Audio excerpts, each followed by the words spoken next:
ईश्वर शरणागत मी असेन तर ईश्वर करेल तसं होईल. प्रयत्न करणं माझ्या हातात आहे, ते प्रयत्न मी करणार आहे. मग जे होईल यश येईल अथवा अपयश येईल, मग त्याची काही चिंता करायची आवश्यकता नाही. मग वर्तमान काळ जो माझ्या हातामध्ये आहे तो जर साधकांनी वापरला तर बुद्धिवृत्ती जी आहे ती सूक्ष्म सूक्ष्म होत राहते.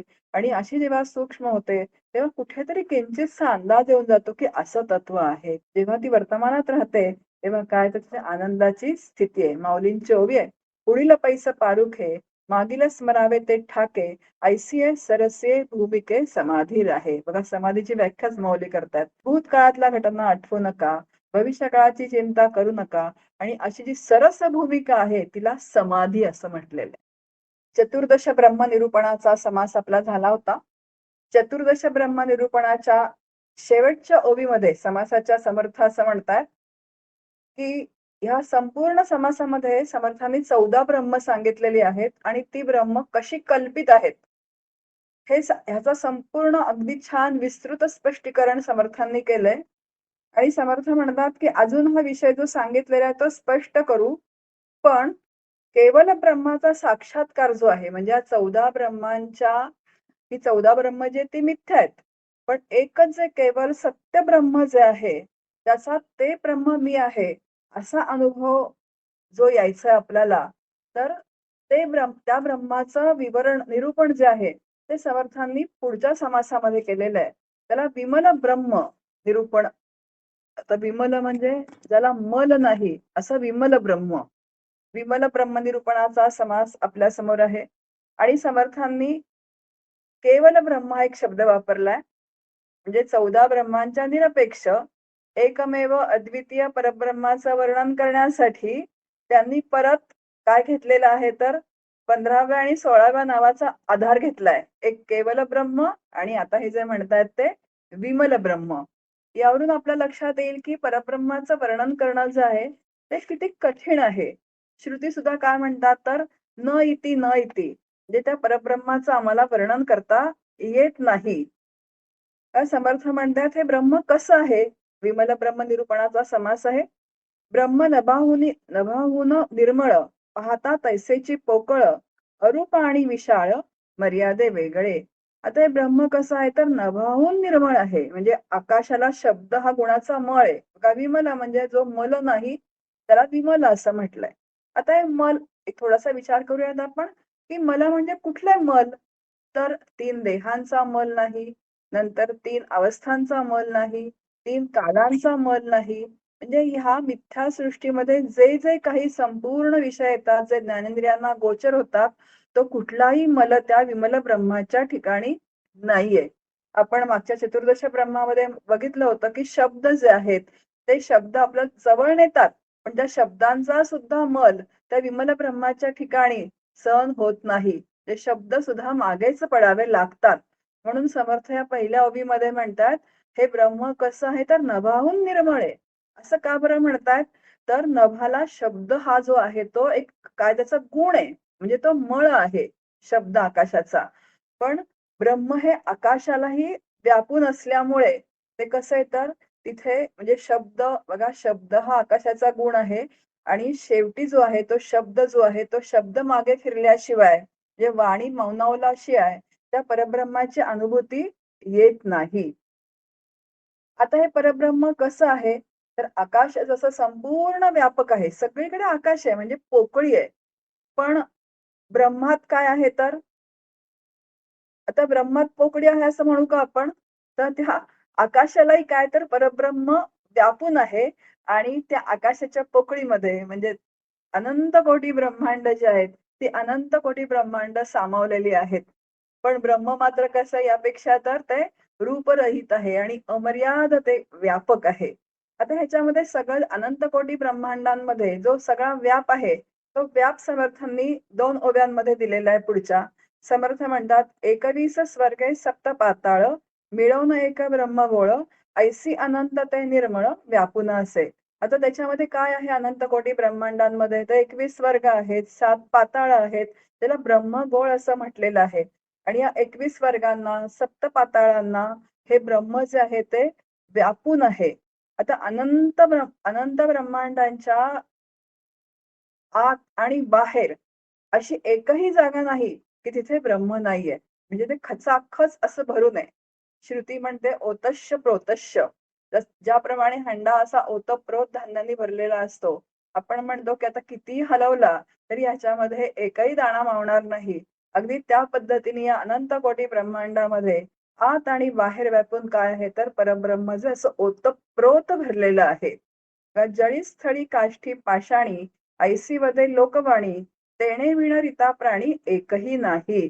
आता हे विमल ब्रह्म जे आहे ते कसं आहे तर जळी स्थळी काष्ठी पाषाणी सर्वांमध्ये काय तर ते व्यापून आहे. आता सर्वसामान्यांना जी भाषा समजते त्या भाषेतच संत सुद्धा आपल्याला काय सांगतात तर ते समजावून सांगतात. अगदी सर्व जीवसृष्टी त्यानेच व्यापलेली आहे, त्याच्यापासून काहीच नाहीये. सगळ्यात जळी स्थळी काष्टी पाषाणी आपण आता परब्रह्म अनुभवण्याची दृष्टी जी आहे ती साधकाला श्री कृपेने जर प्राप्त झाली तर आपण जो नेहमी श्लोक म्हणतो बघा, ज्या ज्या स्थळी हे मन जाय माझे त्या त्या स्थळी हे निजरूप तुझे. म्हणजे जिथे जिथे जिथे माझी दृष्टी जाईल तिथे काय तर तुझंच निजरूप आहे.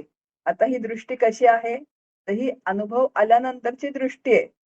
आता सुरुवातीला आपण हा श्लोक म्हणतो, पण आपल्याला म्हणजे आपण दैनंदिन उपासनेमध्ये हा जो आहे तो हा श्लोक म्हणतो, पण आपल्याला काही अनुभूती नसते. तो शब्द पातळीवर असतो.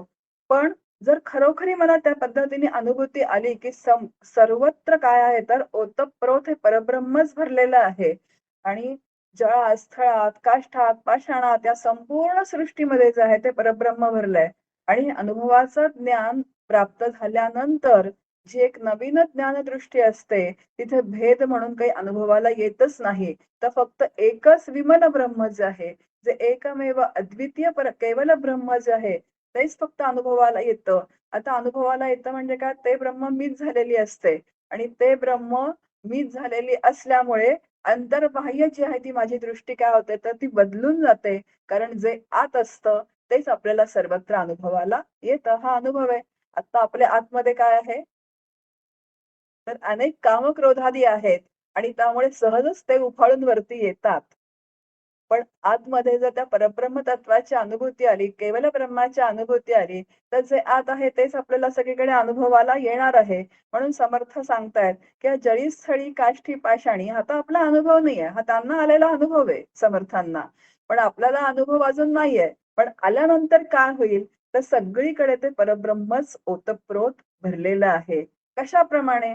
तर दृष्टांत सांगतात, जळचरास जैसे जळ बाह्याभ्यंतरी निखळ तैसे ब्रह्म हे केवळ जीवमात्रासी. जलचर प्राणी जे असे आहेत त्यांच्या आत बाहेर कसं असतं तर पाणीच असतं आणि त्यांची सगळं जीवन त्या पाण्यामध्येच चाललेलं असतं. अगदी त्याप्रमाणे या सर्व जीवसृष्टीला ब्रह्म आत बाहेर ओतप्रोत व्यापून आहे. आता आत आणि बाहेर, आत आणि बाहेर कसं, देहाच्या आत आणि देहाच्या बाहेर, देशाच्या आत आणि देशाच्या बाहेर. कारण आपल्याला आत आणि बाहेर ही भाषा माहितीची असल्यामुळे, परिचित असल्यामुळे आत बाहेर ह्या भाषेमध्ये बोलावं लागतं संतांना सुद्धा. आत म्हणजे जे ब्रह्मनिरपेक्ष व्यापक आहे, ते जेव्हा देहामध्ये सीमित होतं, तेव्हा त्याला आत्मा म्हणतात. आणि देहनिरपेक्ष तत्व जे आहे, ब्रह्मांड निरपेक्ष तत्व जे आहे, त्याला परब्रह्म असं म्हणतात. अगदी दृष्टांत साधा घेतला तर बघा, लोटी भांड आपण सगळ्यांनी बघितलेलं आहे. लोटीमध्ये नेहमी कार्यक्रम काही असला की टेबलवरती लोटी भांड पाण्याने भरून ठेवलेलं असतं. आता लोटीमधलं पाणी जे आहे ते आपण म्हणू काय आणि भांड्यामध्ये, आता दोघांमध्ये पाणीच आहे, फक्त त्याची उपाधी भिन्न भिन्न आहे. एक आत्म्यातलं आपण म्हणू की एक आत्मा आहे आणि एक काय आहे तर एक ब्रह्म आहे.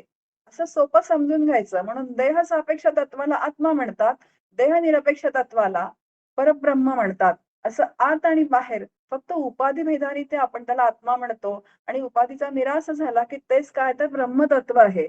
पण आत आणि बाहेर संपूर्ण अनंत कोटी ब्रह्मांडाच्या आत आणि बाहेर परब्रह्म तत्वाशिवाय काहीही नाहीये. आता दृष्टांत दिलाय. पण समर्थ असं म्हणतात की हा दृष्टांत पण कसा असतो तर तो एकदेशी असतो. कारण ते म्हणतात की पाणी नसलेलं असं बरंच मोठं जग शिल्लक आहे. कारण दृष्टांत पाण्याचा दिलेला आहे त्यांनी इथे. पण जीवांना मात्र ब्रह्मा वाचून इकडे तिकडे अजिबात हालायला काय नाहीये तर जागाच नाही हो. कुठे हालणार? सगळीकडे काय आहे तर परब्रह्मच भरलेलं आहे. आपण पोकळीला सोडून जाऊ म्हटलं तरी पुढे काय तर आकाशच आहे, म्हणजे पोकळीच आहे. अगदी त्याप्रमाणे अनंत ब्रह्माला अंत नाहीये. जिथे जाऊ तिथे काय आहे तर ते परब्रह्म तत्व आहेच आहे. आणि सगळ्या जीवांना या परब्रह्म तत्वाची आत्मरूपाने सतत भेट आहे. कारण तत्वतः जीव कोण आहे तर ब्रह्मरूपच आहे. त्याच्या अंग प्रत्यंगामध्ये हे तत्व जे आहे ते व्यापून आहे. ते जीवाच्या इतकं जवळ आहे, इतकं जवळ आहे.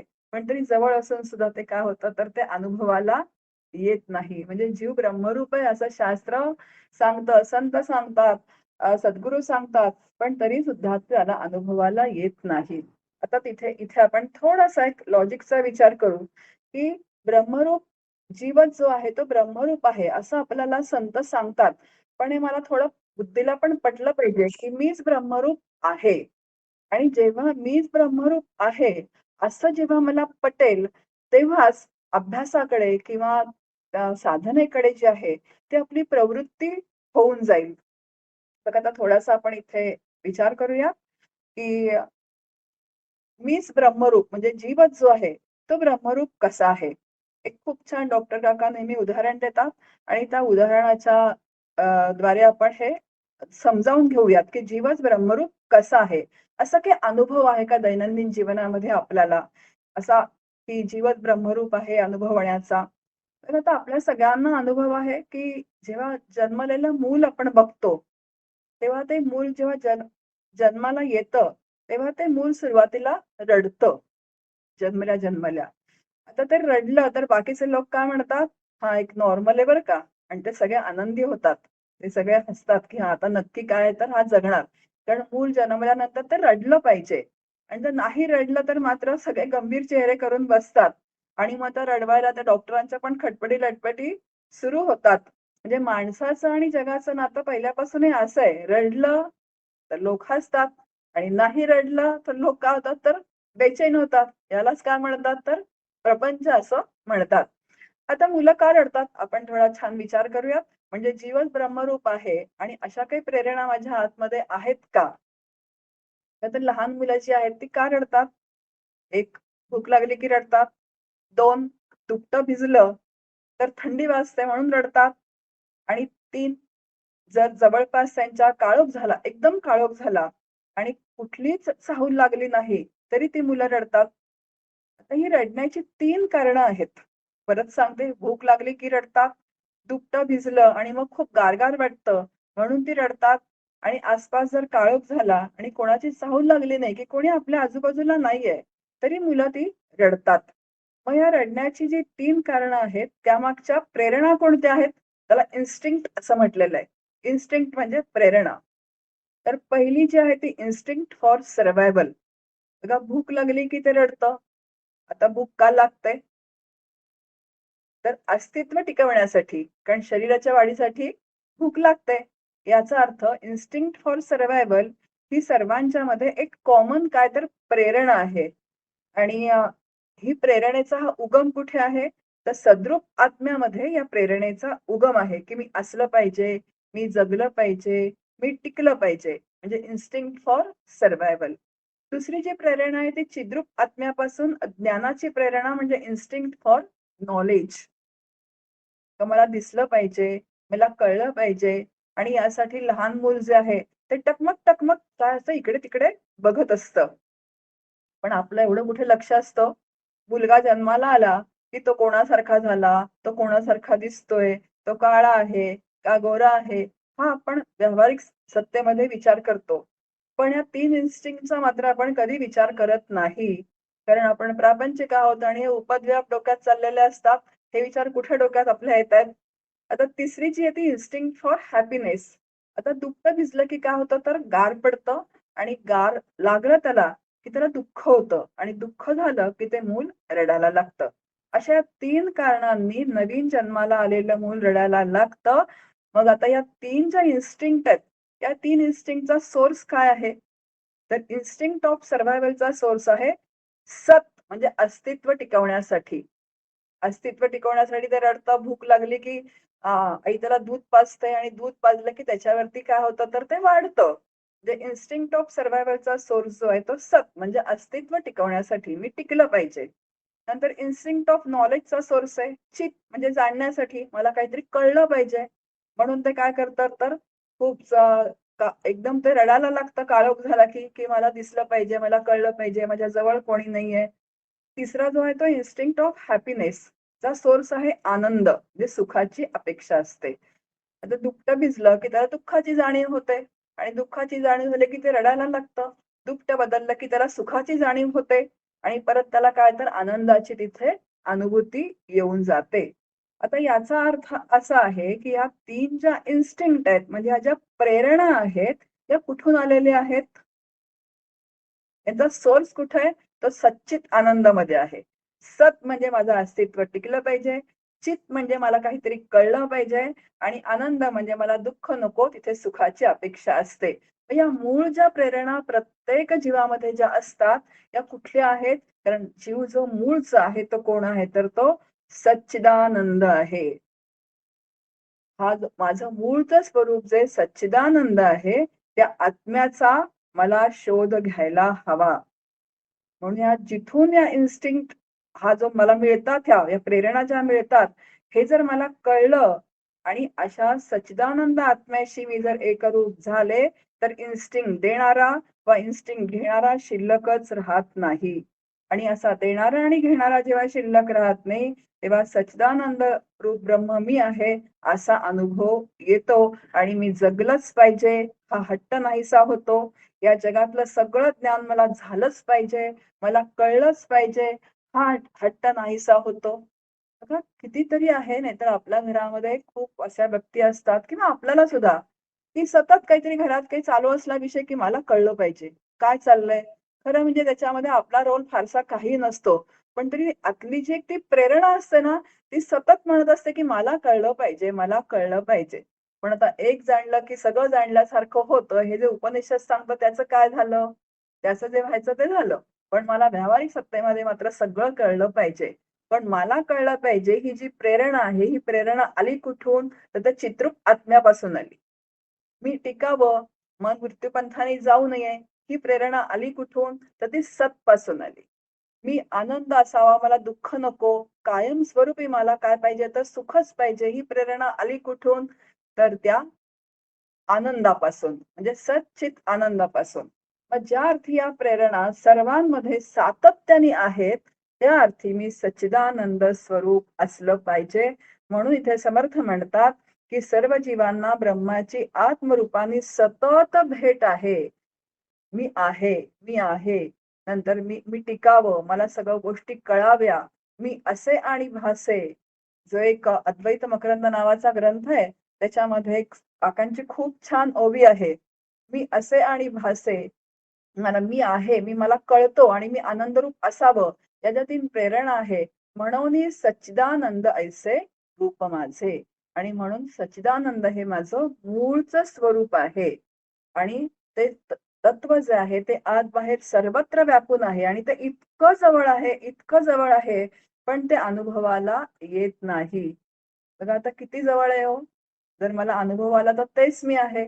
जर अनुभव आला नाही, तर अनेक ने कोट्यावधी जन्म जे आहे, ते दूर आहे. ईशावास्यचा आपल्याला मंत्र सांगतो, तद्देजति, तन्नेजति, तद्दूरे, तद्वंतिके, तदंतरस्य सर्वस्य, तदु सर्वस्यास्य बाह्यतः.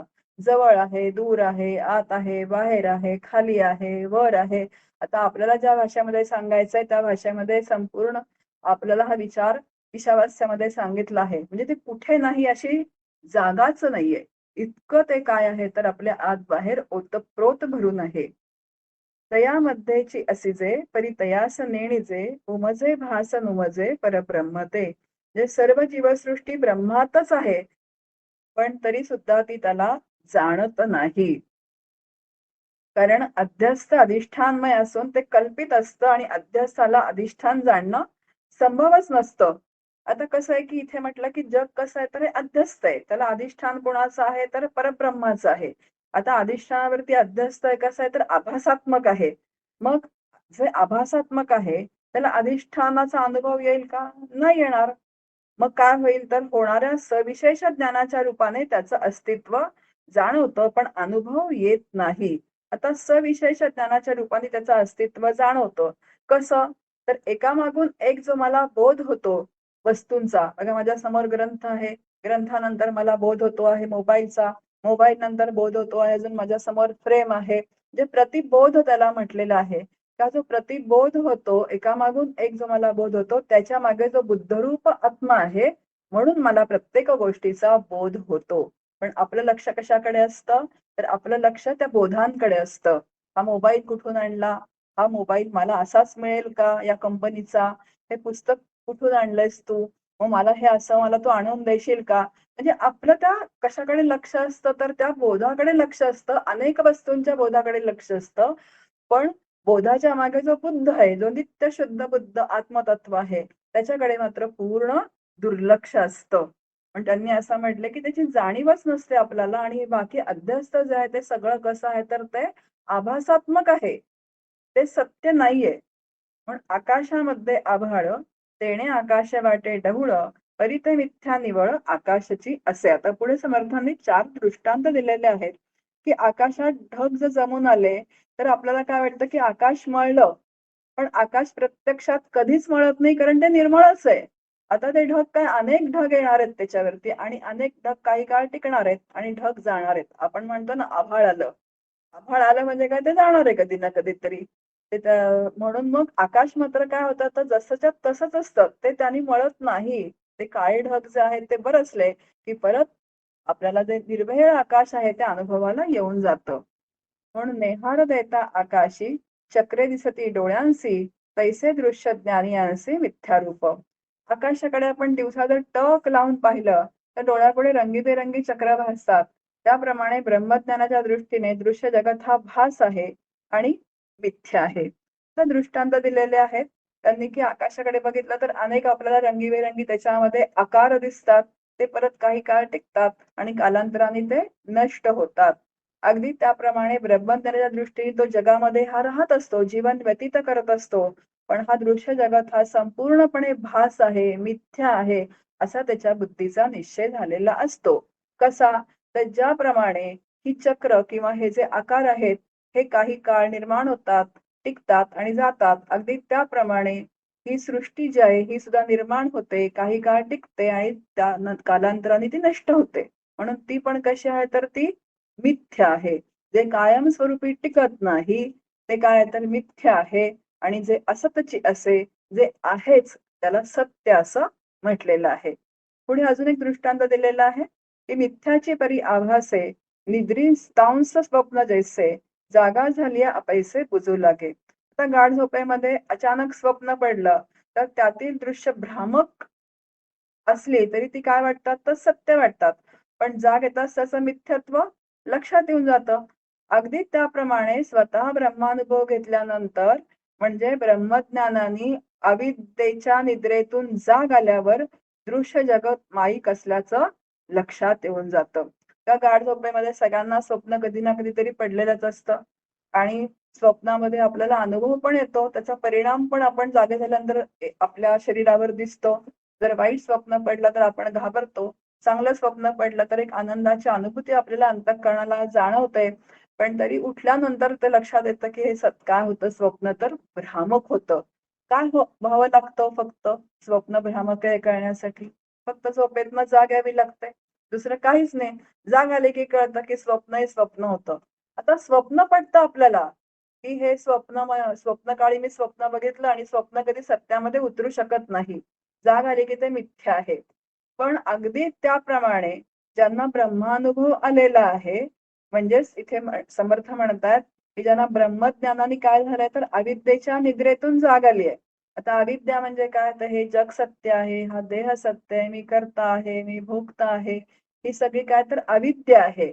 आणि ही सगळी अविद्या जेव्हा विवेकाने, संत विचारांनी निघून जाते, म्हणजे तिचा निराश करावा लागतो. ती निघून जात नाही, तिचा निराश विवेकाने साधकाला करावा लागतो. त्या पद्धतीची साधना करावी लागते आणि जेव्हा असा हळू-हळू निराश व्हायला लागतो, तेव्हा लक्षात यायला लागतं, की संत काय बोलतायत आपल्याशी. म्हणून संतांच्या पण काय जावं लागतं, तर थोडं जवळ जावं लागतं. त्या पद्धतीने साधना करावी लागते आणि मग कळायला लागतं की अरे खरंच हे सगळं काय तर मिथ्या आहे, कायमस्वरूपी काहीही टिकणारं नाहीये. आणि मग जेव्हा अशी अविद्येच्या निद्रेतून जाग येते, तेव्हा दृश्य जगत माईक आहे असा बुद्धीचा म्हणजे लक्षात येऊन जाते की दृश्य जगत काय तर माईक आहे. ज्ञानदेव बोलतात आपल्याशी, मावळीत विश्वाभासू नवल उदयला चंडांशू. आम्हाला काय झालं तर हा ज्ञानरूप सूर्य उगवला आणि या विश्वाचा आभास जो आहे तो आभास सगळा मावळून गेला. समर्थ म्हणतात पुढे, आता असो हे कुवाडे जे ब्रह्मांडा पहिलीकडे त्याची आता निवाडे उमजून जाऊ. ते म्हणजे आतापर्यंत मी हा विषय सांगितला की जे अनंत ब्रह्मांडांना व्यापून अपरंपार जे परब्रह्म उरलेलं आहे त्याचं स्वरूप जे आहे ते स्वरूप आता स्पष्ट करूयात. ब्रह्म ब्रह्मांडी कालवले पदार्थांशी व्यापून ठेले सर्वांमध्ये विस्तारले अंश मात्रे. आता हे कसं आहे तर अतिसूक्ष्म अरूप ब्रह्म ब्रह्मांडामध्ये ते व्यापून आहे. सर्व पदार्थांना सतरूपाने व्यापून पदार्थांच्या विस्तारा एवढं ते विस्तृत आहे. सतरूपाने म्हणजे सत्ता रूपाने ते आहे आणि जेवढा पदार्थ आहे त्याच्या विस्तारा एवढं ते विस्तृत आहे त्या कारण त्याला आकारच नाहीये. पाणी ज्या भांड्यामध्ये घालू त्या भांड्याच्या आकाराचं होतं. बघा हंड्यात घातलं हंड्याच्या आकाराचं होतं. नंतर पसरट भांड्यात घातलं पसरट भांड्याच्या आकाराचं होतं. कारण त्याला आकार नाहीये म्हणून ते त्या त्या आकाराचं होतं. आता ब्रह्म पण कसं आहे तर अरूप आहे. मग आता ते कसं आहे तर ज्या देहात जाईल त्या आकाराचं होतं असं पण म्हणूयात आता. माझ्या देहामध्ये आलं माझ्या आकाराचं झालं कारण ते माझ्या कसं व्यापून आहे तर अगदी नखापासून ते वरच्या केसाच्या टोकापर्यंत माझ्या शरीर देहामध्ये ते सर्वत्र ओतप्रोत जे आहे ते व्यापून आहे. ब्रह्मामध्ये सृष्टी भासे, सृष्टीमध्ये ब्रह्म असे, अनुभव घेता आभासे अंश मात्रे. आता ही जी व्यापक ब्रह्मामध्ये ही कमी व्याप असलेली सृष्टी भासते. आता ब्रह्म व्यापक आहे. जरी अनंत कोटी ब्रह्मांड असले तरी सुद्धा त्यांना काय तर नाम आहे आणि रूप आहे. ज्याला नाम आहे ज्याला रूप आहे ते कसं असतं तर संकुचित असतं. आणि मग संकुचित जे आहे ते कसं आहे तर त्याच्याही पेक्षा व्यापक जे आहे ते परब्रह्म आहे. म्हणून पण तरी सृष्टीत पण काय तर ब्रह्म व्यापून आहे. कारण त्यांनी सृष्टी निर्माण केली. आत्मना आकाशा संभूतः, आत्म्यापासून आकाश निर्माण झालं. आकाशात वायू अशी सगळी पंचमहाभूत निर्माण झाली म्हणजे ही सृष्टी जी आहे ती संपूर्ण निर्माण झाली. आता ते सतरूपाने जे आहे, सतरूपाने सामान्यत्वाने सर्व सृष्टीत बघा कशी आहे भाषा, सतरूपाने सामान्यत्वाने सर्व सृष्टीत आणि विशेषत्वाने बुद्धीत भासतं. असं सूक्ष्म विचाराने कळतं आणि त्यामुळे सद्ब्रह्म अस्थिरूपाने सर्वांना कळतं. चिद्ब्रह्म चिदाभास रूपाने विचारवंतांना कळतं आणि आनंद ब्रह्म ब्रह्मज्ञानांच्या अनुभवात असतो. याचा थोडा विचार करूया त्या ओळीचा की व्यापक ब्रह्मामध्ये आता इथे म्हटलं की कमी व्याप असलेली सृष्टी भासते. सृष्टीत ब्रह्म व्यापून आहे कारण सृष्टी 5 महाभूतांची आणि त्रिगुणांची निर्माण झालेली आहे. तर 5 महाभूत आणि त्रिगुण म्हणजे अष्टधा प्रकृती. म्हणजे अष्टधा प्रकृती कशी आहे तर ती अचेतन जड आहे. पण त्यांना चेतनत्व कशामुळे आलेलं आहे तर चैतन्य तत्वामुळे त्या सृष्टीला चेतनत्व आलेलं आहे. कारण सत्ता जी आहे त्या चेतन तत्वाची या संपूर्ण सृष्टीला आहे. अनुप्रवेशाची श्रुती सांगते की आकाश निर्माण केला तो आकाशात शिरला, त्यांनी वायू निर्माण केला तो वायूत शिरला. अशा पंचमहाभूतांमध्ये तो प्रविष्ट झालेला आहे आणि सर्वांमध्ये सत्ता रूपाने एकच चैतन्य आहे. बघा सामान्य रूपाने सर्वांमध्ये चैतन्य आहे. चैतन्य कुठे नाही अशी जागाच नाहीये. जड आणि चेतन भगवंत म्हणतात की जडाजडी अंशी रहाटणे सरिसी ते चेतनागा तुझसी लटिकी नाही. हे अर्जुना या जड आणि अजड तर अजड म्हणजे चेतन. जड आणि चेतन सृष्टीमध्ये मीच संपूर्णपणे व्यापून आहे. असं मी बघा भगवंतच म्हणतात हे चेतना का तुझ्याशी लट्टी की नाही. मी अजिबात खोटं बोलत नाहीये. सगळ्या जड आणि चेतनांमध्ये मीच व्यापून आहे. म्हणजे संपूर्णपणे सर्वत्र चैतन्य जे आहे सदा सर्वत्र समत्वाने जे आहे ते व्यापून आहे. सामान्य रूपाने व्यापून आहे. मग आता ते विशेष कधी होतं तर शास्त्र सांगतं की परब्रह्माचं मायेत पडलेलं प्रतिबिंब म्हणजे ईश्वर त्याला अस्थि म्हटलंय. अस्थि रूपाने ही सगळी सृष्टी निर्माण होते. सत रूपाने ब्रह्म असतं. सत म्हणजे सच्चिदानंद मधलं सत. आता ब्रह्माचं मायेत जेव्हा प्रतिबिंब पडतं तेव्हा अस्थि रूपाने ईश्वर नावाची संकल्पना निर्माण होते. आणि जेव्हा ब्रह्माचं अविद्येत प्रतिबिंब पडतं तेव्हा विशेषत्वाने, आता हे प्रतिबिंब कुठे पडतं विशेषत्वाने? आपण चिदाभासाची व्याख्या बघितली होती, आत्म्याचा बुद्धीत पडलेला प्रकाश म्हणजे चिदाभास. आता ही विशेषत्वाने जेव्हा बुद्धीत पडलं तेव्हा ते जीव होतं. सामान्य आणि विशेष नेहमी श्रवण करणाऱ्यांना लक्षात येईल, पण थोडस एक 2-3दा आपण जर हे व्यवस्थित ऐकलं तर लक्षात येईल की सामान्य रूपाने हे चैतन्य चराचरामध्ये सर्वत्र व्यापून आहे. पण ते विशेष कधी होतं? जेव्हा त्याचं प्रतिबिंब मायेत पडतं तेव्हा ते ईश्वर होतं अस्थि रूपाने. आणि जेव्हा त्याचं प्रतिबिंब म्हणजे ब्रह्माचं प्रतिबिंब अविद्येत पडतं तेव्हा ते म्हणजे बुद्धीत पडतं. अविद्येत म्हणजे काय? तर बुद्धीत, आत्म्याचा बुद्धीत पडलेला प्रकाश म्हणजे तो चिदाभास. तेव्हा ते जीव होतं. त्याला इथे विशेषत्वाने असे इथे समर्थ म्हणतात. ब्रह्मामध्ये सृष्टी भासे, सृष्टीमध्ये ब्रह्म असे, अनुभव घेता आभासे, अंश मात्रे. ही ओवी जी आहे 16व्या ओवीचा आपण आता इथे विचार करतोय. एक समजण्यासाठी म्हणून दृष्टांत सांगते. मंदाताईंचा दृष्टांत आहे. त्या कारने अमरावतीवरून पुण्याला यायला निघाल्या. 5-7 तास प्रवास छान त्यांचा झाला. तेवढ्या ड्रायव्हरने एकदम गाडी थांबवली आणि ड्रायव्हर असं म्हणाला मंदाताईंना की मंदाताई गाडीचं चाक काय झालंय तर चाकातली हवा गेली आहे. आता काय करायचं तर ते पंक्चर काढायचं म्हणजे हवा भरायची आणि मग सगळे गाडीतले लोक उतरले. तर मंदाताई बाहेर उतरल्या. आता मंदाताई वेदांती. मंदाताई उतरल्यानंतर खूप वारं होतं. त्यांचा असा साडीचा पदर जो आहे तो खूप उडत होता. मंदाताई ड्रायव्हरला असं म्हणतात की अरे तू म्हणतो चाकातली म्हणजे हवा गेली पण हवा तर खूप आहे की बाहेर. बघा, दृष्टांत एकादेशी असतो नेहमी समजण्यासाठी असतो. आता सामान्यत्वाने हवा सगळीकडे आहे. सगळ्यांचे काय उडतायत तर कोणाची ओढणी उडते, कोणाचा पदर उडतोय, कोणाचे केस उडतात. हे सामान्यत्वाने हवा सर्वत्र आहे. पण त्या चाकातली विशेषत्वाने काय गेली आहे तर ती हवा गेलेली आहे. ती विशेषत्वाने जर त्याच्यात हवा भरायची असेल तर कुठे जावं लागेल? गॅरेजमध्ये जावं लागेल. तिथे तो त्या पंपाने ती हवा त्या चाकामध्ये भरावी लागेल. म्हणजे विशेषत्वाने चाकामध्ये ती हवा भरावी लागते. अगदी त्याचप्रमाणे ब्रह्म सर्वत्र आहे. पण ते जेव्हा त्या बुद्धीच्या संपर्कात येतं, आत्म्याचा बुद्धीत पडलेला प्रकाश, हे जेव्हा ते बुद्धीच्या संपर्कात येतं तेव्हा तिथे काय म्हटलंय तर ते चिदाभास.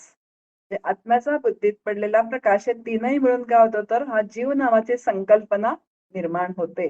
ते आत्मा, बुद्धी आणि चिदाभास इज इक्वल टू जीव. म्हणून सतरूपाने ब्रह्म सर्वत्र आहे. पण जेव्हा ते मायेने अवशिष्ट होतं तेव्हा ते अस्थि रूपाने आपल्याला ईश्वरी सृष्टीमध्ये इंद्रियांना ते गोचर होतं. जी सगळी जी सृष्टी आहे ती. आणि जेव्हा ते अविद्येने अवशिष्ट होतं तेव्हा ती बुद्धीत विशेषत्वाने चिदाभास म्हणजेच त्याला जीव असं म्हणतात. म्हणून जीव आणि शिव हे दोन्ही निर्माण झालेले आहेत. म्हणून यांना व्यापून असलेलं जे आनंद ब्रह्म आहे ते ब्रह्मज्ञानांच्या अनुभवात असतं. कारण त्यांनी या दोन्ही सृष्टींचा बाध केलेला असतो. कारण परत तेच आपण आपल्या मुद्द्यावर यायचं की ईश्वराची सृष्टी निर्माण झालेली आहे. त्याच्यामध्ये जीव निर्माण झालेला आहे. जे जे निर्माण होतं ते काही काळ टिकतं आणि कालांतराने ते नष्ट होतं.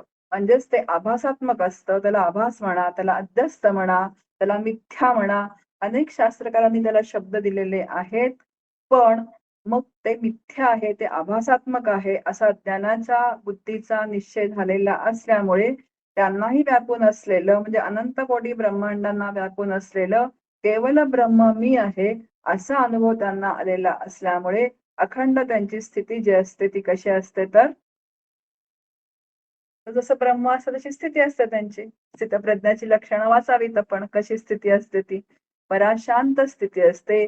देह देह जाओ अथवा राहो, पांडुरंगी दृढ भाव ही स्थिती असते. कारण देह पण कसा आहे तर तो मिथ्याच आहे. पुढे म्हणतात अंश मात्रे सृष्टी भीतरी, बाहेर मर्यादा कोण करी, सगळे ब्रह्म ब्रह्मांडोदरी माईल कैसे. आता ब्रह्मवस्तूच्या एका अंशावरती सृष्टी भासते. इथे गीता म्हणते एकेन अंशेन स्थितम जगत, माझ्या एका अंशावरती अनंत सृष्टी सोडून ते अनंत अपार भरलेलं आहे. त्यामुळे हे ब्रह्म सृष्टीतील ब्रह्मात सामावणं कसं शक्य आहे? म्हणजे हा अंशांशी भाव पण कसा येतात तो कल्पित आहे. पण म्हणतात ना, माझ्या एका अंशावरती ही अनंत कोटी ब्रह्मांड जे आहे ती भासमान होत आहेत. अमृतीमध्ये आकाश सगळे साठवता प्रयास म्हणून तयाचा अंश बोरीज येतो. आता दृष्टांत दिलेला आहे पुढे की एखाद्या लहान भांड्यामध्ये सगळं आकाश साठवणं अशक्य आहे, म्हणून त्या भांड्यात आकाशाचा अंश आहे असं केवळ म्हणण्यापुरतं असतं. आकाशाचे भाग पडत नाहीत. भाग कोणाचे पडतात? आता बघा, उपाधी भेदानी आकाश भिन्न भिन्न वाटतं, पण आकाशात भाग पडत नाही. नेहमी दृष्टांत दिला जातो की आकाश म्हणजे पोकळी. आता जो कुंभार असतो तो जेव्हा घट तयार करतो तेव्हा घट तयार करून त्याच्यामध्ये पोकळी भरतो का असलेल्या पोकळीमध्ये घट निर्माण होतात? तर असलेल्या पोकळीमध्ये घट निर्माण होतात. घट तयार करून त्याच्यामध्ये पोकळी भरत नाही. पण आता घटाचा आकार आपल्या सगळ्यांना माहिती आहे. सध्या उन्हाळा सुरू आहे. रांजण आहे, माठ आहे, बोळक आहे. असे वेगवेगळ्या आकारांचे काय असतात तर घट असतात. मग त्या घटामधलं जे आकाश त्याला ते नाव मिळतं. त्याला घटाकाश, रांजणातलं आकाश म्हणू आपण. आता ते आकाश त्या त्या आकाराचं होतं. पण आकाशाला आकार नाहीये, पोकळीला आकार नाहीये. मग आता पोकळी फुटतंय का घट फुटतो? तर घट फुटतो. पोकळी पोकळीमध्ये सामावून जाते. अगदी त्या पद्धतीने हा देहरूपी घट जो आहे, तो देहरूपी घटामध्ये काय तर आत्मतत्व आहे. आणि हा घट फुटला की आत्मा ब्रह्मामध्ये विलीन होऊन जातो. तर इतकं सोपं आहे की आकाशामध्ये म्हणजे या पोकळीमध्ये हे देह तयार होतात. सर्वाघटी राम, तर माऊली पण म्हणतात ना, सर्वाघटी राम देहादेही एक, या सर्व घटांमध्ये राम आहे. म्हणजेच कोण आहे तर परब्रह्म तत्व आहे. पण आकाशाचे भाग पडत नाहीत. ब्रह्म तैसे कालवले परी ते नाही हालवले, सर्वांमध्ये परी संचले संचले पणे. त्याप्रमाणे ब्रह्म हे पांचभौतिक सृष्टीत व्यापून असलं तरी प्रत्यक्षात ते त्यात शिरतं असं नाही. ते मूळचंच कसं आहे तर व्यापक आहे. आणि त्याच्यावरती या जगताचा भास जो आहे तो भासतोय. त्यामुळे या भासात ते अधिष्ठान रूपाने ते असतंच. ते काही येत नाही कुठून आणि ते काही जात नाही. कारण ते जाईल कुठे? ते सर्वत्र ओतप्रोत भरलंच आहे. आपण नसतो म्हणून आपण जन्माला येतो. आणि आपण जन्माला येतो म्हणून आपण जातो. किंवा कुठली वस्तू जी आहे ती निर्माण होते. आणि कालांतराने ती नष्ट होते. पण ब्रह्म येतच नाही म्हणून ते जात नाही. कारण ते जायलाही जागा नाही त्याला आणि यायलाही काय नाहीये तर काय जागा नाहीये. ते आहेच. म्हणून समर्थ म्हणतात ब्रह्म असतची असे रिता ठावया राघवे वीण नाही. त्रिभुवन संचले विठ्ठले गा. दृष्टांत नेहमी दिला जातो की सूर्य आहे. सूर्यावरती अनेक काय होतात तर अभ्रक येतात आणि जातात. पण सूर्य मात्र आहे तसाच आहे. अगदी त्या पद्धतीने पंचभूती असे मिश्रित, परंतु ते पंचभूतातीत पंकी आकाश अलिप्त असोनी जैसे. आता चिखलातील आकाशाप्रमाणे ब्रह्म पंचभौतिक सृष्टीत व्यापून असूनही ते असंगत्वानी असतं. बघा, आता चिखलातील आकाशाप्रमाणे, आता चिखलातील आकाशाप्रमाणे असं जेव्हा इथे म्हटलंय तेव्हा चिखलाला मध्ये पण काय तर पोकळी आहे. आता चिखल कशाचा होतो? धुलीकणांचा चिखल होतो किंवा मातीचा चिखल होतो. आता माती कसे असतात तर बारीक बारीक त्याचे कण असतात. त्याच्यामध्ये पण काय आहे तर आकाश असतं. आणि ते आकाश असतं म्हणून पाणी त्याच्यामध्ये ओतलं की त्याचा चिखल म्हणजे त्या मातीचा चिखल आपल्याला कालवता येतो.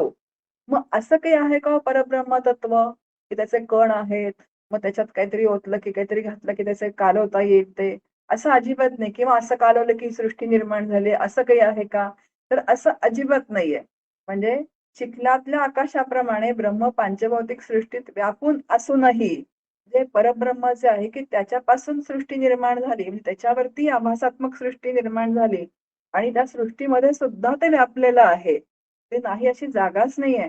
पण तरी ते असंग आहे. तर त्यांनी पृथ्वी निर्माण केली, ते पृथ्वीत शिरलं पण पृथ्वी मात्र त्याला जाणत नाही. त्यांनी पाणी निर्माण केलं, ते पाण्यात शिरलं पण पाणी त्याला जाणत नाही. असं प्रत्येक भूतामध्ये तो शिरलेला आहे. पण ते भूत त्याला जाणत नाही. आता आपण आपल्याकडे येऊ. त्यांनी मनुष्य देह निर्माण केला. ते आपल्या अंतःकरणात पण आहे, पण आपण त्याला जाणतो का? जाणण्यासाठी काय करावं लागतं, या शास्त्राचा अभ्यास करावा लागतो आणि हळूहळू जो त्याचा अज्ञान जे आहे ते घालवायला लागतं. पण आपण त्याला जाणतो का? त्यांनी सगळी 84 लक्ष योनी निर्माण केल्या, पण त्याला कोणी जाणत नाही आणि त्या सगळ्यांमध्ये मात्र ते काय तर असंगत्वानी आहेच आहे.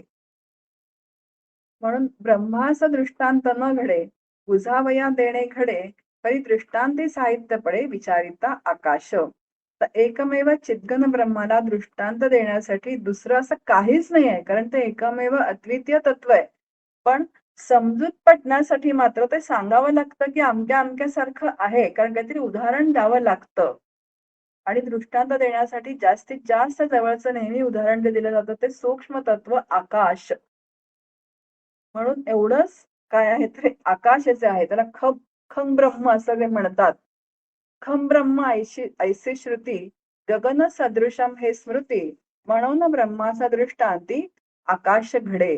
आता श्रुती त्याला खं ब्रह्म असं म्हणतं, की आता शेवटी आकाशाला जवळचा दृष्टांत काय आहे? ब्रह्माला जवळचा दृष्टांत काय आहे? तर तो आकाशाचा आहे. काळीमा नसता पितळ, मग ते सोन्याची केवळ, शून्यत्व नसता निवळ आकाश ब्रह्म. जर पितळ कळकले नाही तर ते सोनच म्हणावं की. मग आकाश जर असंच जड नसेल तर ते ब्रह्मच म्हणावं की. पण तसं नाहीये ना, आकाश काय आहे तर पंचमहाभूतांमधलं आहे.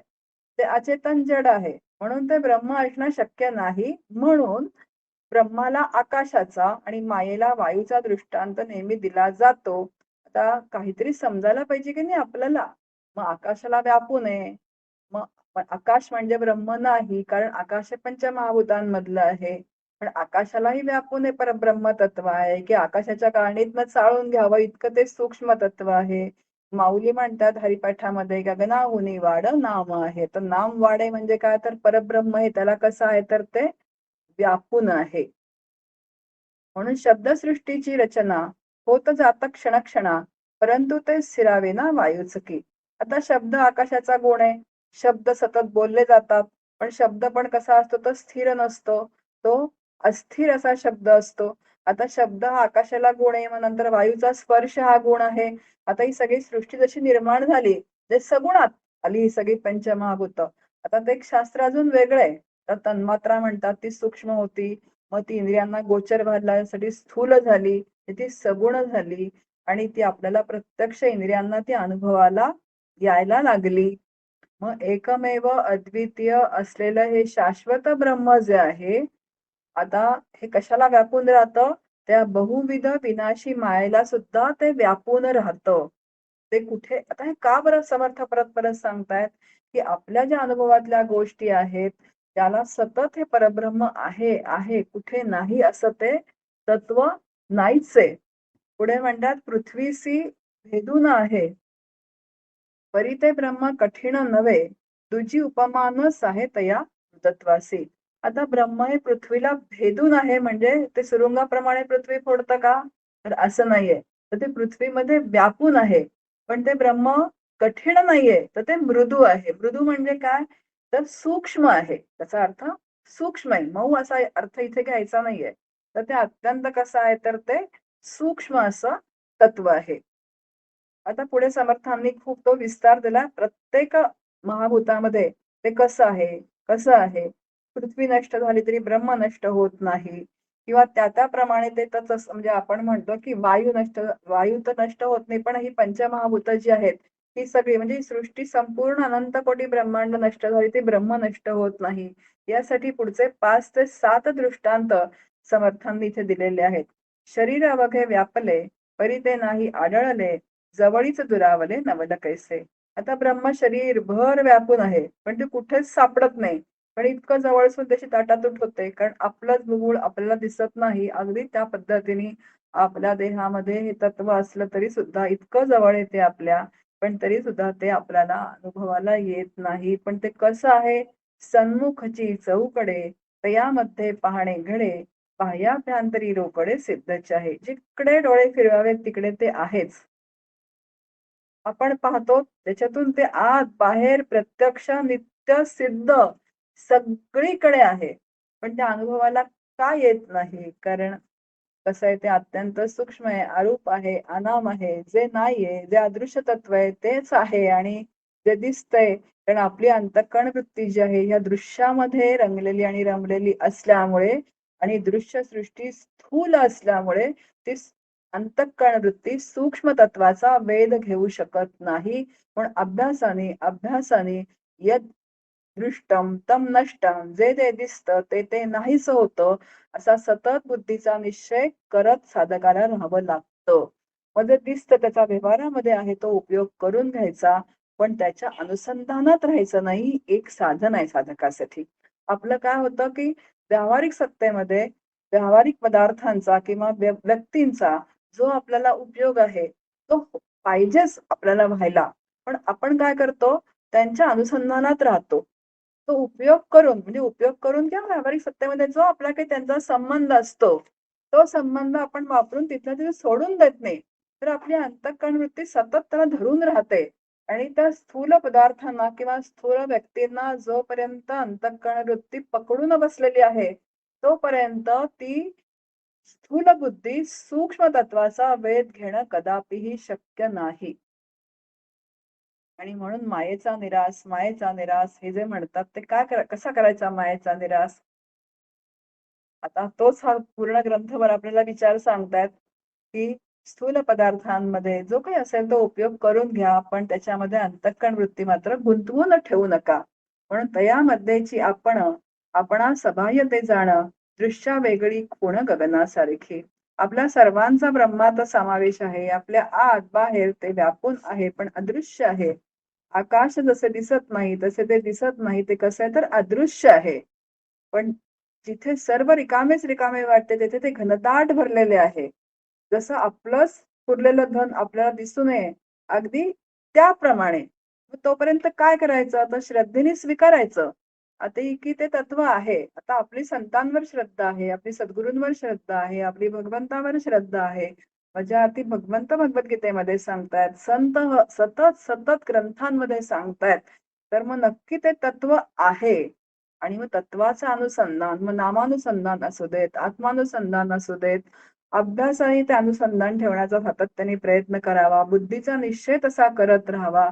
आणि या स्थूल जगतामधून आपली अंतःकरण वृत्ती हळूहळू हळूहळू बाहेर काढण्याचा साधकाने सातत्याने प्रयत्न करत राहावा. म्हणून तर आपण विचार करतो ना की भूतकाळातल्या गोष्टींचं स्मरण प्रयत्नपूर्वक टाळावं.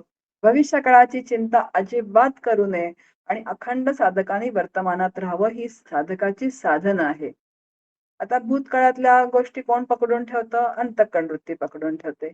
भूतकाळातल्या गोष्टी काय असतात तर त्याचा विचार करून काही असं म्हटलं तर काय तो उपद्व्यापीच विचार आहे. त्याच्यातनं काही निष्पन्न होणार असतं का? काहीच निष्पन्न होणार नसतं. पण तरी मन भूतकाळामध्ये पटकन आपलं निघून जातं आणि भूतकाळामध्ये निघून गेल्यानंतर ती घटना जसच्या तशी आपल्याला त्या अंतःकरणामध्ये आठवते आणि किती वेळेचा अपव्यय होतो हे आपल्याला सुद्धा कळत नाही. जे प्रापंचिक आहेत त्यांना या भूतकाळातल्या गोष्टी आठवून जे काय सुखाने सुखी, दुःखाने दुःखी व्हायचं असेल ते होऊ देत. पण साधक म्हणून जर मला जे समर्थ आहे ते फलश्रुतीमध्ये म्हणतात, निर्गुण ब्रह्म ते निश्चळ अंतरी बिंबले. असं जर त्या अंतरात बिंबायचं असेल, तर प्रयत्नपूर्वक मला भूतकाळातनं ती अंतःकरण वृत्ती काढावी लागते. मग त्याला डॉक्टर काका म्हणतात, रामकृष्ण हरीचं खोडरबर वापरा. तो विचार आला रे आला, की रामकृष्ण हरीचा खोडरबर आणि तो विचार मागे सारायचा.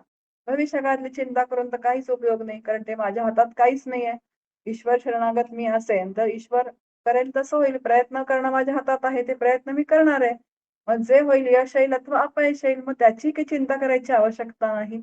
मग वर्तमान काळ जो माझ्या हातामध्ये आहे, तो जर साधकांनी वापरला, तर ती जी आहे ती बुद्धिवृत्ती जी आहे, ती सूक्ष्म होत राहते आणि अशी जेव्हा सूक्ष्म होते, तेव्हा कुठेतरी किंचितसा अंदाज येऊन जातो, की असं तत्व आहे. कारण जेव्हा ती वर्तमानात राहते, तेव्हा काय तर तिथे आनंदाची स्थिती आहे. माऊलींची ओवी आहे, "पुढील पैस पारुखे, मागील स्मरावे ते ठाके, ऐसिये सरसे भूमिके समाधी राहे." बघा समाधीची व्याख्याच माऊली करतात.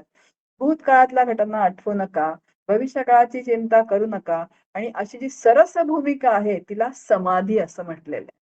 आपल्याला वाटतं समाधी समाधी म्हणजे काय तर शांत बसणं, डोळे मिटणं, ध्यान करणं ते तर आहेच काही प्रश्न नाही. पण मुळात ही विचारांची मालिका थांबवणं भूतकाळातली आणि भविष्यकाळातली.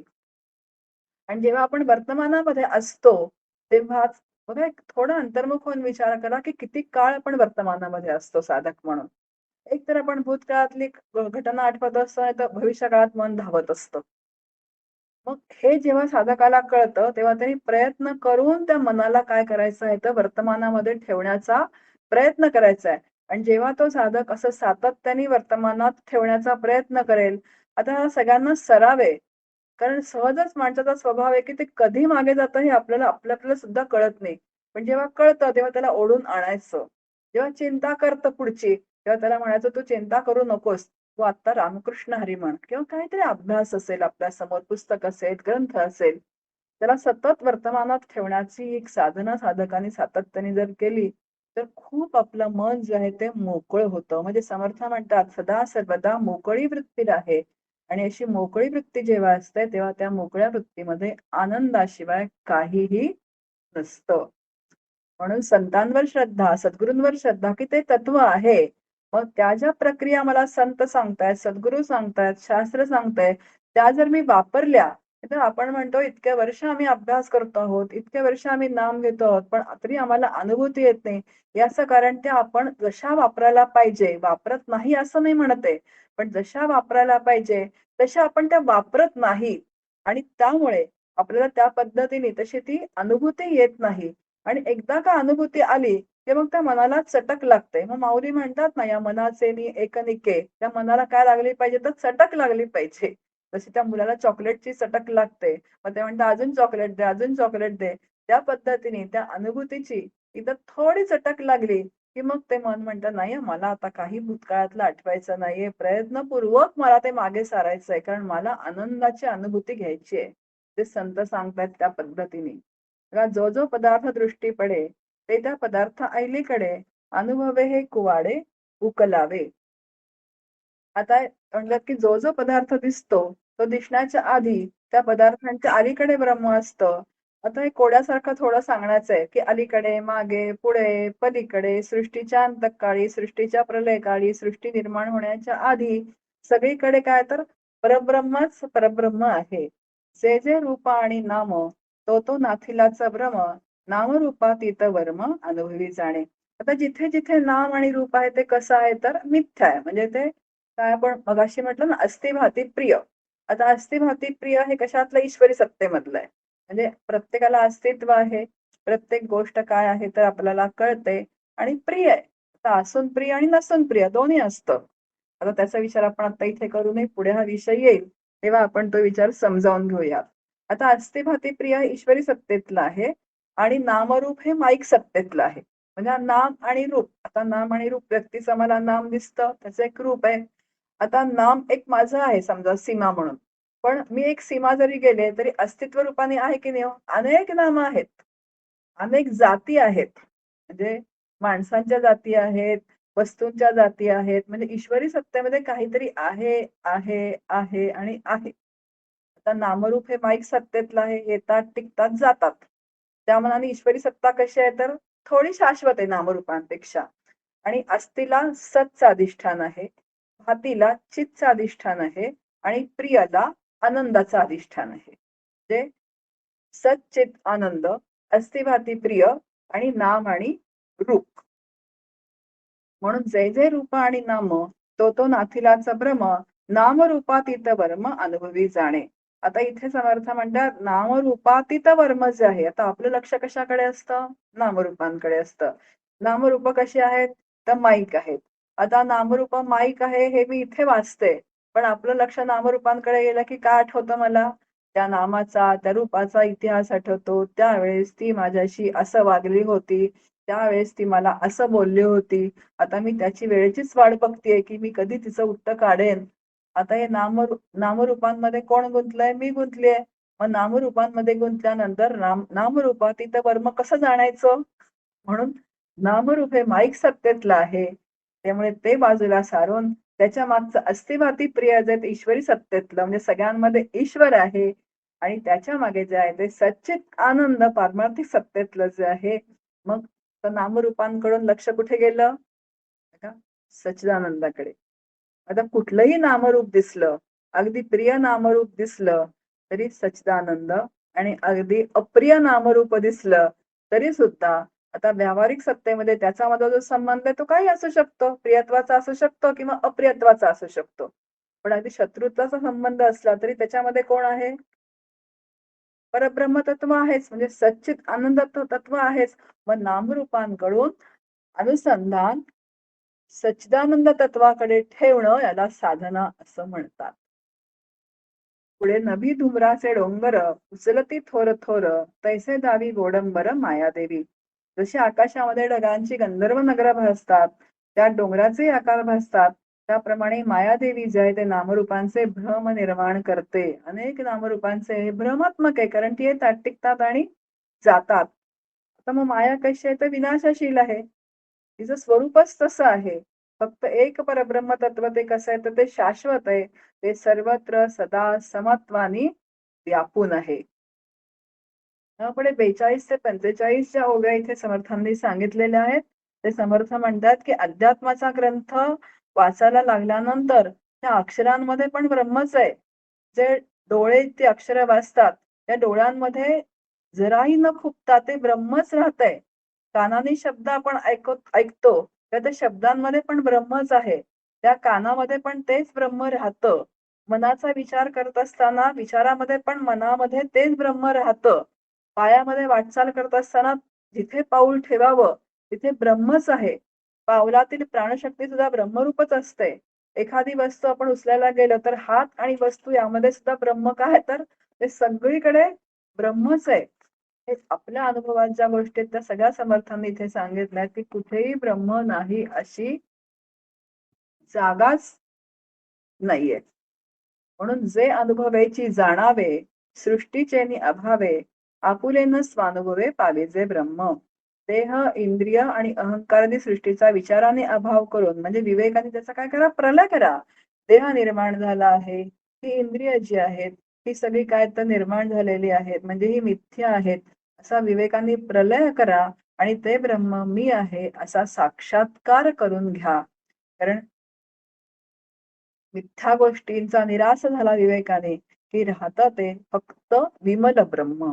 म्हणून ज्ञानदृष्टीचे देखणे, चर्मदृष्टी पाहो नेणे, अंतर्वृत्तीची खुणे अंतर्वृत्ती साक्ष. ज्यांनी विवेक रूप ज्ञानाची दृष्टी बांधली तो सामान्य नजरेने पाहू शकत नाही. ज्या कोणाला ज्ञानदृष्टी लाभली आहे ती त्याची त्यालाच असते, त्याला ती अनुभूती येते की सर्वत्र काय वासुदैव सर्वमिती, सगळीकडे काय तर वासुदेवच आहे. पुढे 49व्या ओळीमध्ये समर्थ म्हणतात, जाणे ब्रह्म जाणे माया, जाणे अनुभवाच्या ठाया, ते एक जाणावी तुर्या सर्व साक्षिणी. आता इथे थोडे इथे विचार सांगितलाय समर्थांनी की जीवाच्या 3 अवस्था आहे, जागृती, स्वप्न, सुषुप्ती, आणि चौथी तुर्य अवस्था आहे. आणि या अवस्थेमध्ये अंतःकरण वृत्ती आतून आत्माकार राहते आणि बाहेर मात्र व्यवहार जाणते. बघा, जाणे ब्रह्म जाणे माया, म्हणजे ती काय आहे तर ती म्हणजे आपण म्हणू त्या उंबरठ्यावरची स्थिती आहे. म्हणजे दृश्य अजून थोडी जाणीव किंचित शिल्लक आहे, अजून पूर्णपणे ती विलयाला गेलेली नाहीये. पण असे खूप अनुकूल प्रतिकूल परिणाम काहीच होत नाहीयेत. जसे सामान्यपणे अंतःकरणावरती होतात त्या पद्धतीने. फक्त किंचित काय तिथं वृत्ती शिल्लक आहे. आणि अशा या तुर्यावस्थेला साक्षिणी असं म्हटलेलं आहे. आता हा जो विषय हा पुढच्या समासामध्ये येणार आहे. साक्षत्व वृत्तीचे कारण उन्मनीते निवृत्ती जाणं, जेथे विरे जाणपण विज्ञानते. आता वृत्ती जागी असेपर्यंत साक्षीत्व आहे, म्हणजे तुर्यावस्था असेपर्यंत.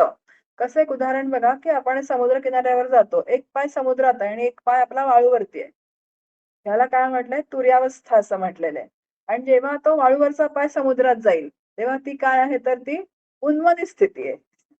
अगदी त्या पद्धतीने आहे की साक्षीत्व जोपर्यंत ती अंतःकरण वृत्ती करते, म्हणजे किंचितशी जाणीव शिल्लक आहे, तोपर्यंत तुर्यावस्था आहे. आणि ज्या क्षणी ती जाणीव निवृत्त होते त्या क्षणी उन्मनी अवस्था येते आणि ज्ञानाचं विज्ञान होऊन जाणीव संपूर्णपणे नाहीशी होते. म्हणून जेथे अज्ञान सरे, ज्ञान तेही नुरे, विज्ञान वृत्ती मुरे परब्रह्मी. आता या अवस्थेमध्ये अज्ञान संपूर्णपणे नष्ट होतं. आणि ज्या ज्ञानाने ते गेलं ते ज्ञानही लुप्त होऊन कुठली अवस्था प्राप्त होते तर विज्ञानाची अवस्था प्राप्त होते म्हणजे ब्रह्मरूपता तिथे प्राप्त होते. ज्ञानाचं विज्ञान होतं. आणि पुढे समर्थ म्हणतात, असं हे जे ब्रह्म आहे ते शाश्वत ब्रह्म आहे. ऐसे ब्रह्म शाश्वत, जेथे कल्पनेसी अंत, योगी जना एकांत अनुभवे जाणावा. बघा आता आपण हे जर बघितलं असेल समासांची संगत जर लावली आपण, तर 14 ब्रह्म, कल्पित ब्रह्म सांगितली. मात्र एक विमल ब्रह्म जे आहे, त्या विमल ब्रह्मामध्ये समर्थांनी आता ब्रह्म म्हटलं की मायेचा विचार करावाच लागतो. त्या मायेचं स्वरूप सांगितलं, ब्रह्माचं स्वरूप सांगितलं, मायेचा निराश कसा करायचा आणि पुढे ध्यानाची स्थिती सांगितली. या जागृती, स्वप्न, सुषुप्ती. आता जागृतीमध्ये सगळे आपले व्यापार सुरू असतात इंद्रियांचे. तर त्या जागृती ही मिथ्या आहे. स्वप्नावस्था पण कशी आहे तर मिथ्या आहे. आणि पुढे सुषुप्ती जी आहे ती अज्ञानाची स्थिती आहे. त्या जागृतीतला स्थूल देह, नंतर स्वप्नामधला सूक्ष्म देह आणि सुषुप्तीमधला कारण देह. आता इथे पुढे त्यांनी काय सांगितलंय, जागृती, स्वप्न, सुषुप्ती आणि हा तुरेमधला महाकारण देह तो साधकाचा असतो. जागृती, स्वप्न, सुषुप्ती आणि तुर्या आणि उन्मनी या 5 अवस्था आणि देह जे आहेत ते 5 देह. जागृतीतला स्थूल देह, स्वप्नातला सूक्ष्म देह, कारणमधला अज्ञानाचा जो आहे तो, अज्ञानाचा देह जो कारण देह जो आहे तो आणि तुर्यावस्था महाकारण देह साधकाचा जो आहे तो आणि महाकारण देह सुटला की उन्मनी स्थिती. आणि तो काय झाला तर महाकारण देहात्म ब्रह्मस्वरूप स्थितीला प्राप्त झाला. त्याला परब्रह्म मी आहे असा अनुभव आला आणि ज्ञानाचं विज्ञान होऊन गेलं. म्हणजे मला ब्रह्मरूपता प्राप्त झाली हे तिथे शिल्लक राहिलेलं नाहीये. आणि अशी जी स्थिती आहे त्या ठिकाणी त्या योग्यांना एकांताची शांती मिळते आणि अशा या परब्रह्माचा प्रत्यक्ष अनुभव घ्यावा आणि एकांत भोगावा असं समर्थ आपल्याला इथे सांगतायत. माझ्या सकट आपल्या सर्वांना ही अनुभूती प्राप्त हो ही श्रीगुरूंच्या चरणी प्रार्थना करूयात आणि इथेच थांबूयात. जय जय रघुवीर समर्थ.